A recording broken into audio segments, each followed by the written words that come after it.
Good morning. Study with प्रेक्षा 5483 में आपका स्वागत है। देखिए प्यारे बच्चों, हम NMMS के लिए वीडियो बना रहे हैं।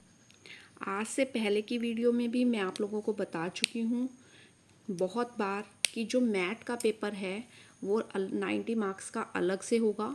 उस पोर्शन में अलग से 36 मार्क्स लेने जो हैं वो ज़रूरी हैं पेपर को क्लियर करने के लिए। और जो दूसरा पार्ट है शैक्षिक योग्यता परीक्षण, इसमें 35 question math, 35 question science, 35 question SS और 20 क्वेश्चंस जो हैं वो मैथ के आएंगे। इसीलिए इसकी वीडियोस मैथ, साइंस और एसएसटी 3 नाम से हम अपलोड करेंगे। मैथ और साइंस के क्वेश्चंस जो हैं वो मैं अपलोड कर रही हूँ और जो एसएसटी के क्वेश्चन हैं वो वंदना मैडम आपको करवाएंगी। ठीक है, देखिए बच्चों, इस पेपर के मैथ के क्वेश्चन मैं अपलोड कर चुकी हूँ इससे पहले की वीडियो में। आज हम साइंस के क्वेश्चन करेंगे। देखिए, साइंस के क्वेश्चन करने के लिए देखिए आप सबसे पहले ज़रूरी है, इससे रिलेटेड एक वीडियो मैं बाद में डालूंगी कि इस पेपर को कैसे क्रैक किया जाएगा, कि आप इस पेपर को कैसे सोल्व करेंगे कि आपका यह पेपर क्लियर हो जाए। इसको आपको सेक्शंस में बांटकर क्लियर करना होगा, सोल्व करना होगा, ताकि पहला 1 घंटा जो है आप मैथ को देंगे। 3 घंटे का पेपर है, पहला 1 घंटा मैथ को देंगे, उसमें आप जितने क्वेश्चन कर पाएंगे इट्स ओके। उसके बाद आप अगला 1 घंटा जो है वो इस शैक्षिक योग्यता परीक्षण वाले को देंगे, सेक्शन को। ठीक है, 2 घंटे आपके हो गए और लगभग 1 घंटे में आप ये वाला जो पोर्शन है लगभग कर पाएंगे। उसके बाद आप दोबारा मैथ पर जाएंगे। ठीक है, क्योंकि उसमें इस क्वेश्चन सोल्व करने में टाइम लगेगा और इसमें क्वेश्चन सोल्व करने में आपको टाइम नहीं लगेगा। सिर्फ मैथ के 20 क्वेश्चन हैं, बाकी आपने सिर्फ पढ़कर टिक करने हैं, उसमें आपको ज़्यादा टाइम नहीं लगेगा। अब देखिए साइंस की, आज हम करते हैं साइंस के क्वेश्चन। नेप्थलीन गोलियों का उपयोग कीटों को भगाने के लिए किया जाता है, जो किससे बनाई जाती हैं। अब आपको अगर नेप्थलीन की गोलियां आपने नहीं देखी, ठीक है, या देखी हैं तो मैं बताती हूँ। जब आप लोग कपड़े रखते हैं, हम लोग सर्दियों गर्मियों के कपड़े उठा कर रखते हैं, तो उनमें हम गोलियाँ डालते हैं छोटी छोटी छोटी छोटी, ताकि वो कीड़ों से बचे रहें कपड़े। ठीक है ना। आप अपने घर में अपने बड़ों से पूछेंगे तो वो कहेंगे कि हाँ ये नेप्थलीन की गोलियाँ या कपूर की गोलियाँ। जब हमारे यहाँ हवन होता है तो जलाया जाता है कपूर, वाइट कलर की गोलियाँ होती हैं। ठीक है, वो नेप्थलीन बॉल्स हैं, नेप्थलीन की गोलियाँ हैं। वो कीटों को भगाने के लिए प्रयोग की जाती हैं। जो किससे बनाई जाती हैं, वो कोल तार से बनती हैं। किससे बनती हैं बच्चों? कोल तार से। नेप्थलीन का फॉर्मूला C10H8 कि उसमें 10 कार्बन लगे हैं, 8 हाइड्रोजन लगे हैं। वो किससे बनाया जाता है? वो कोल तार से बनाया जाता है।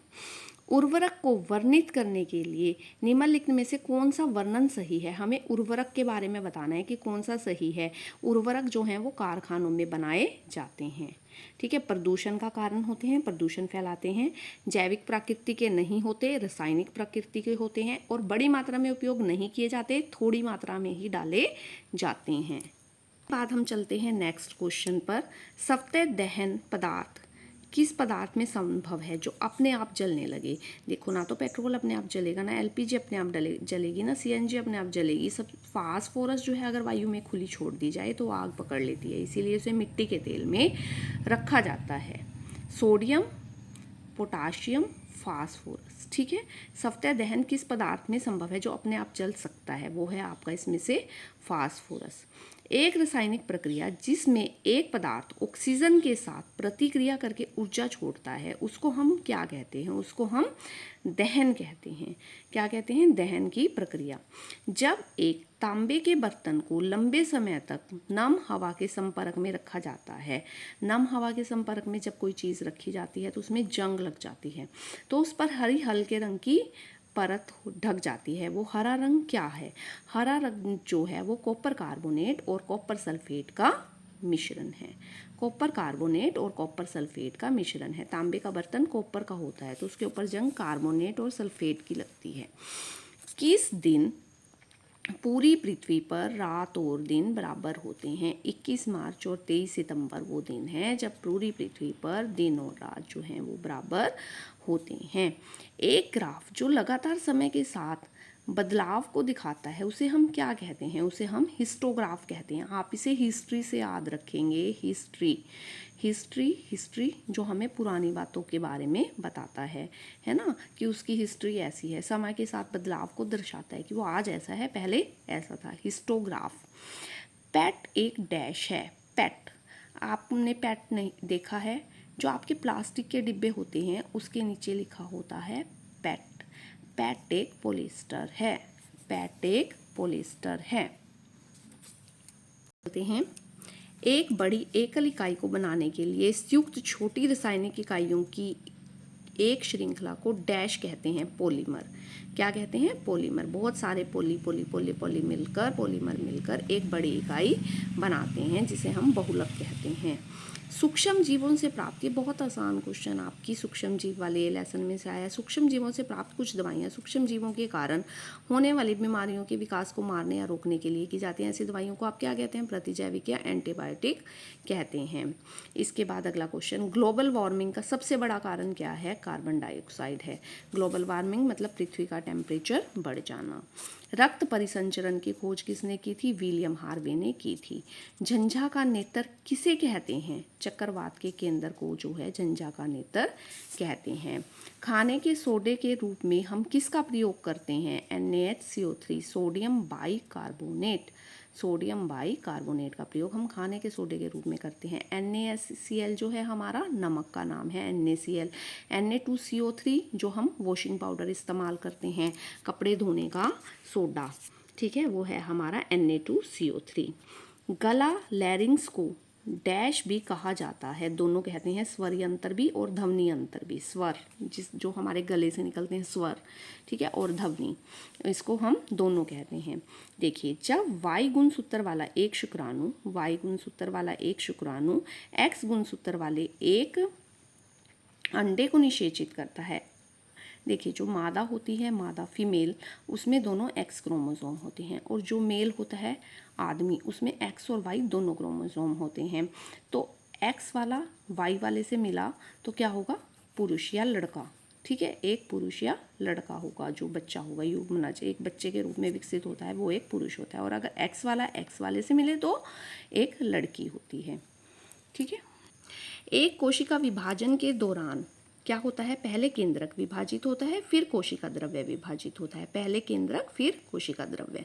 मुर्गी का अंडा है, एक एकल कोशिका है, ठीक है। ये आपके मैथ के क्वेश्चन हैं, ये ऑलरेडी हम कर चुके हैं इस क्वेश्चन पर।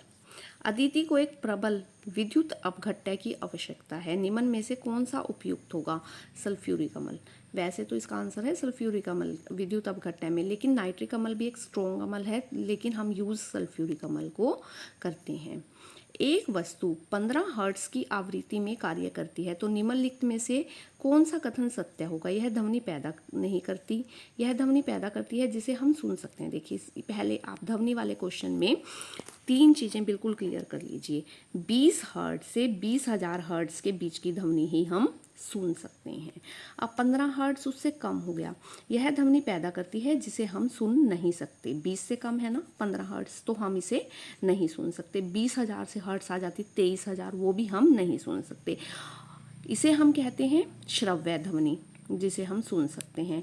इससे छोटी को हम कहते हैं अपश्रव्य ध्वनि, जिसे हम नहीं सुन सकते। और इससे ज़्यादा को भी हम कहते हैं प्राश्रव्य ध्वनि, जिसे हम नहीं सुन सकते। ये आपको तीनों बातें याद रखनी है। निरापद माचिस में प्रयुक्त होता है, निरापद माचिस में क्या प्रयुक्त होता है? बी और सी दोनों प्रयुक्त होते हैं। फॉस्फोरस इसमें प्रयुक्त नहीं होता निरापद माचिस में। एंटीमनी ट्राइसल्फाइड और पोटाशियम क्लोरेट, ये दोनों जो हैं इसमें प्रयुक्त होते हैं। एंटीमनी ट्राइसल्फाइड और पोटाशियम क्लोरेट तरल अवस्था में पाई जाने वाली धातु है जो हमारे थर्मामीटर में होती है। कौन सी धातु है जो थर्मामीटर में पाई जाती है? पारा, ठीक है ना, चमकदार धातु जो तरल अवस्था में थर्मामीटर में पाई जाती है। थर्मामीटर आप सबने देखा है, डॉक्टरी थर्मामीटर और प्रयोगशाला तापमापी है ना, प्रयोगशाला थर्मामीटर, लेबोरेटरी थर्मामीटर। तो पारा पारा वो धातु है जो इसमें पाई जाती है। भारी ट्रक के पहिए चौड़े क्यों बनाए जाते हैं? दाब को कम करने के लिए जो ट्रक के पहिए हैं वो चौड़े बनाए जाते हैं। दिए गए चित्रानुसार आपतित किरण और परावर्तित किरण के मध्य बना कोण कितने का होगा? आपको ये कोण ज्ञात करना है कि कितने का होगा। ये देखिए, ये सीधी लाइन है तो ये 90 का कोण बन रहा है। 90 में से आपने 25 घटा दिए, कितने बचे? 65। कितने बचे? 65। 65 और यहाँ तक इन दोनों के बीच का कोण कितने का हो गया? आपतित किरण है, ये परावर्तित किरण है, 130 डिग्री। कितने का कोण हो गया? 130 डिग्री का। भूकंप से निगरानी के लिए कौन सी ध्वनि का प्रयोग किया जाता है? अवश्रव्य ध्वनि। मतलब पहले बहुत थोड़ी सी आवाज़ आती है, भूकंप आने से पहले बिल्कुल थोड़ी सी आवाज़ आती है, फिर तो चीज़ें गिरने की आवाज़ होती है, वो तो बहुत तेज़ होती है, ठीक है ना। और भूकंप को हम किस स्केल पर मापते हैं? रिएक्टर स्केल पर। 7 से ज़्यादा के जो भूकंप होते हैं वो बहुत ज़्यादा विनाशकारी होते हैं, सभी बिल्डिंग्स को गिरा देते हैं, ठीक है। भूकंप की निगरानी के लिए कौन सी ध्वनि का प्रयोग किया जाता है? अवश्रव्य ध्वनि। ऊष्मीय मान, ऊष्मीय मान को हम किस में मापते हैं? किलो जूल प्रति किलोग्राम में, कि 1 किलोग्राम पदार्थ को जलाने से कितने किलो जूल ऊर्जा उत्पन्न हुई। ऊष्मीय मान, ठीक है ना। ऊष्मीय मान को हम किस में मापते हैं? किलो जूल प्रति किलोग्राम में। प्राकृतिक गैस से प्राप्त डैश गैस का उपयोग यूरिया निर्माण में किया जाता है। यूरिया नाइट्रोजन का यौगिक है, नाइट्रोजन का। एल्युमिनियम और आयरन दोनों ही धातुएं हैं, परंतु विद्युतधर्षी की पत्तियां बनाने के लिए हम एल्युमिनियम का प्रयोग क्यों करते हैं? क्योंकि एल्युमिनियम की पतली शीट में आसानी से परावर्तित किया जा सकता है। आपने देखा भी होगा एल्युमिनियम फॉयल, ठीक है ना, घर में जिसमें हम खाना लपेटने में इस्तेमाल करते हैं। हालांकि वो बहुत हानिकारक है, लेकिन फिर भी हम इस्तेमाल करते हैं। वो बहुत ही एक पतली सी शीट है एल्युमिनियम की, ठीक है। एल्युमिनियम फॉयल कहते हैं उसे। निम्न में से सौरमंडल में सर्वाधिक गर्म ग्रह कौन सा है? शुक्र जो है वो सबसे गर्म ग्रह है। हालांकि बुध सबसे पास है, लेकिन कार्बन डाइऑक्साइड की मात्रा शुक्र पर सबसे ज़्यादा है, 96%। इसलिए शुक्र जो है वो सबसे अधिक गर्म ग्रह है। पॉलीथीन और पीवीसी का उदाहरण क्या है? थर्मोप्लास्टिक के हैं ये पॉलीथीन और पीवीसी, जिन्हें गर्म करो एकदम पिघल जाते हैं और नीचे गिरते ही एकदम कठोर हो जाते हैं। अब आपने इस चित्र को ध्यान से देखना है। देखो, एक चीज़ है बीच में, ठीक है, एक तरफ से उसके ऊपर 15 न्यूटन बल लग रहा है, दूसरी तरफ से 12 न्यूटन बल लग रहा है। वो किस तरफ मूव कर जाएगी? जिस तरफ से ज़्यादा बल लग रहा है, मतलब वो इस तरफ मूव कर जाएगी। और कितना बल ज़्यादा लग रहा है इससे? 15 में से 12 गए, 3 न्यूटन बल जो है वो ज़्यादा लग रहा है। आपतित प्रकाश की आवृत्ति 3 × 10⁸ हर्ट्ज है। परावर्तन के बाद प्रकाश की आवृत्ति जो है वो समान रहती है। परावर्तन हुआ, आवृत्ति तो आपकी समान रहेगी। अमन समान भार वाले 4 पत्थर अलग अलग सतह पर फेंकता है। ये सतह बर्फीली है, सूखी है, रेतली है, सीमेंट की है। वह प्रत्येक पत्थर को एक समान बल से फेंक रहा है, तो किस पर रुकने से अधिक दूरी तय करेगा? देखिए, बर्फ में जो है वो अंदर, हम उसे फेंकेंगे बर्फ में, वो अंदर की ओर नीचे की ओर धंस जाएगा, ठीक है। सूखी में, अब सूखी कोई धरती है उसके ऊपर फेंकेंगे, वो वहीं जहाँ पे गिरा है थोड़ी सी दूरी तय कर रुक जाएगा। रेतली में ऊपर से रेत थोड़ा सा उछलेगा और वहीं नहीं, और सीमेंट की में तो वो पत्थर उछलेगा और वहीं का वहीं गिर जाएगा। तो सबसे ज़्यादा दूरी उसने किस में तय करी? उसने रुकने से पहले सबसे अधिक दूरी बर्फीली सतह में तय करी। हरियाणा में पेट्रोलियम परिष्करण रिफाइनरी कहाँ पर है? पानीपत में है। वास्तव में काला सोना किसे कहते हैं? पेट्रोल को हम काला सोना कहते हैं, ठीक है। मच्छर के भिनभिनाने की आवाज़ आप सबने सुनी है। रात को मच्छर होते हैं मोस्टली, तो आवाज़ पैदा करते हैं। कैसी होती है वो? पंखों के फड़फड़ाने से होती है मच्छर के भिनभिनाने की आवाज़। साइकिल दौड़ में साइकिल सवार आमतौर पर अपने शरीर को आगे की ओर झुका लेता है। साइकिल सवार झुक जाता है, क्यों? इससे क्या होता है? वायु अवरोध कम हो जाता है। जो वायु आगे से अवरोध डाल रही है, वायु जो हमें आगे नहीं जाने दे रही, वो कम हो जाता है। मैग्नीशियम हाइड्रोक्साइड पाया जाता है मेल्क ऑफ मैग्नीशिया में। किस में पाया जाता है? मेल्क ऑफ मैग्नीशिया में, ठीक है। अगर आप लोगों को वीडियो पसंद आई तो आप चैनल को सब्सक्राइब कर लीजिए। Please like, share and subscribe.